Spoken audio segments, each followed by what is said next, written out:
Hi friends अस्सलाम वालेकुम ஒரு சூப்பரான ஹேர் ஆயில் ரெசிபி தான் பார்க்க போகிறோம்.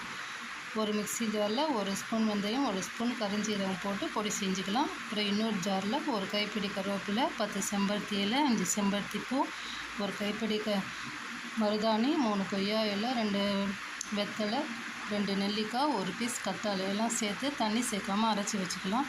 இப்போ ஸ்டவ்வை பற்ற வச்சு ஒரு சட்டி வச்சுட்டு இல்லை 1/2 லிட்டர் தேங்காய் எண்ணெய் ஊற்றுறேன். எண்ணெய் சூடானதும் பொடி செய்த வெந்தயம், கரிசீரகம் சேர்த்து கொஞ்சம் பொரிஞ்சதும் அரைச்ச விழுதையும் சேர்த்து நல்லா கிளறி விடுங்க. நல்லா நுரைச்சி வரும். நுரை அடங்கியதும் ஒரு குழிக்கரண்டி விளக்கெண்ணெயும் ஒரு ஸ்பூன் வேப்பெண்ணெயும் சேர்த்து கலந்து விடுங்க. கடைசியாக ஒரு ஸ்பூன் கரிசலாங்கண்ணி, ஒரு ஸ்பூன் அவுரி பொடி சேர்த்து நல்லா கிளறி விட்டு அடுப்பை ஆஃப் பண்ணி ஓவர் நைட் அப்படியே ஊற விட்டுறலாம். அடுத்த நாள் பாருங்கள் எவ்வளோ நல்லா தேங்காய்